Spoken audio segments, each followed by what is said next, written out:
आगे बढ़ने से पहले इस वीडियो को जरूर लाइक करें। दोस्तों, दुनिया की 5 बड़ी खबरों में आपका स्वागत है।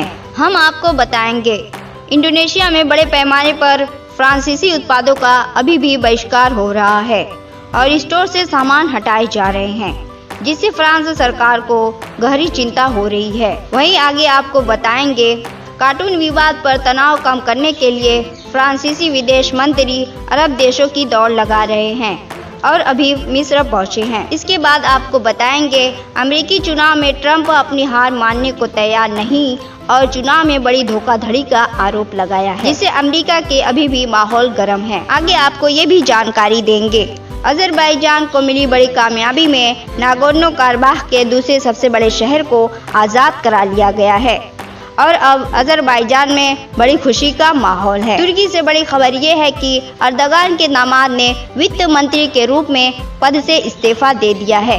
इसकी भी वजह बताएंगे। दोस्तों, अब आपको असल खबर की ओर लेकर चलते हैं। कार्टून विवाद को लेकर मुस्लिमों का गुस्सा झेल रहे फ्रांस को एक और बड़ा झटका लगा है। दुनिया के सबसे बड़े इस्लामिक मुल्क इंडोनेशिया में बड़े पैमाने पर फ्रांसीसी उत्पादों का बहिष्कार किया जा रहा है।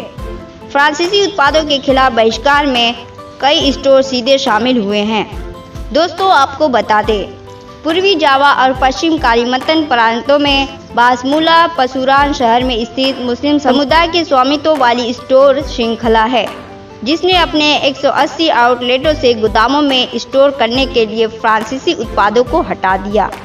दरअसल अनादोलू एजेंसी से बात करते हुए चीन के एक डिप्टी मैनेजिंग डायरेक्टर अहमद यामीन ने कहा कि जिन फ्रांसीसी उत्पादों को हटाया जा रहा है उनमें फार्मूला मिल्क, बिस्कुट और कॉस्मेटिक शामिल हैं।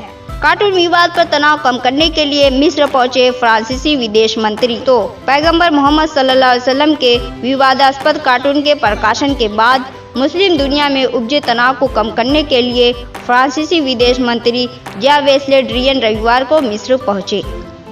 एक राजनयिक सूत्र ने कहा कि ले ड्रियन राष्ट्रपति अब्दुल फत्ताह अल सीसी, विदेश मंत्री समी शौरी और अहमद अल तैयब से मिलेंगे, जो अल अजहर मिस्र का सर्वोच्च मुस्लिम प्राधिकरण है। दोस्तों, फ्रांस के विदेश मंत्रालय ने एक बयान में कहा, ले ड्रियन ने राष्ट्रपति इमैनुअल मैक्रान द्वारा शुरू की गई मनुहार की प्रतिक्रिया को आगे बढ़ाएंगे। डोनाल्ड ट्रंप ने नहीं मानी अपनी हार, लगाया चुनाव में धोखाधड़ी का आरोप। दोस्तों, अमेरिका में हुए राष्ट्रपति चुनाव में करारी हार मिलने के बावजूद डोनाल्ड ट्रंप अपनी हार को स्वीकार करने के लिए तैयार नहीं है। उन्होंने चुनाव में धोखाधड़ी का आरोप लगाते हुए कहा कि बिना किसी सबूत के वोटिंग मशीनों में गड़बड़ी की गई थी। अमेरिका में हुए राष्ट्रपति चुनाव में करारी हार मिलने के बावजूद भी डोनाल्ड ट्रंप अपनी हार को स्वीकार करने के लिए तैयार नहीं है। उन्होंने चुनाव में धोखाधड़ी का आरोप लगाते हुए बिना किसी सबूत के कहा कि वोटिंग मशीनों में गड़बड़ी की गई थी और चुनाव धोखा से जीता गया। दोस्तों, ट्रंप ने यह भी कहा, ब्रिटेन में ओपिनियन पोल का सटीक अंदाजा लगाने वालों ने रविवार को लिखा है कि यह साफ तौर पर गलत तरीके से जीता गया चुनाव है। साथ ही कहा गया है कि यह तो सोचा ही नहीं जा सकता कि इन राज्यों के कुछ हिस्सों में बाइडेन ओबामा की जीत के आंकड़ों को भी पार कर जाए। खैर, इस बात का कहाँ कोई असर पड़ता है। उन्हें जो चोरी करना था सो उन्होंने चोरी कर लिया। अजरबैजान को मिली बड़ी कामयाबी, नागोर्नो कराबाख के दूसरे सबसे बड़े शहर को कराया आज़ाद। अजरबैजान के राष्ट्रपति इल्हाम अलीव ने कहा कि रविवार को उनके देश की सेनाओं ने नागोर्नो कराबाख एन्क्लेव के दूसरे सबसे बड़े शहर शुशा को अपने कब्जे में ले लिया। हालांकि आर्मेनिया अधिकारियों ने तुरंत इस दावे का खंडन किया है। अली ने राष्ट्र के नाम एक संबोधन में कहा, बड़े गर्व और खुशी के साथ मैं आपको सूचित करता हूं कि शुशा शहर को आज़ाद कर दिया गया है। वहीं आर्मेनिया अधिकारियों ने बताया कि शहर के लिए भारी लड़ाई जारी है। अली ने कहा कि 8 नवंबर अजरबैजान के लोगों के इतिहास में उस दिन के रूप में जाएगा जब हम शुशा में लौट आए।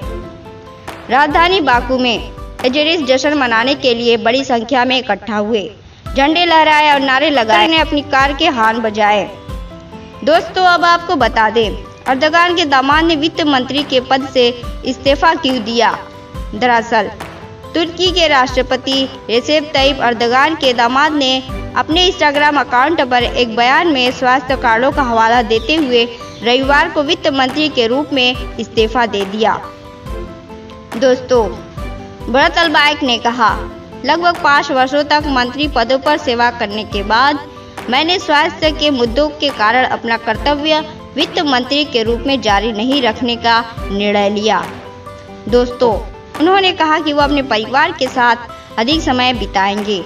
बता दें कि अलबायक की शादी अर्दगान की बड़ी बेटी एरा से हुई है और वह 2018 से वित्त मंत्री हैं और इससे पहले 2015 और 2018 के बीच ऊर्जा मंत्री भी थे।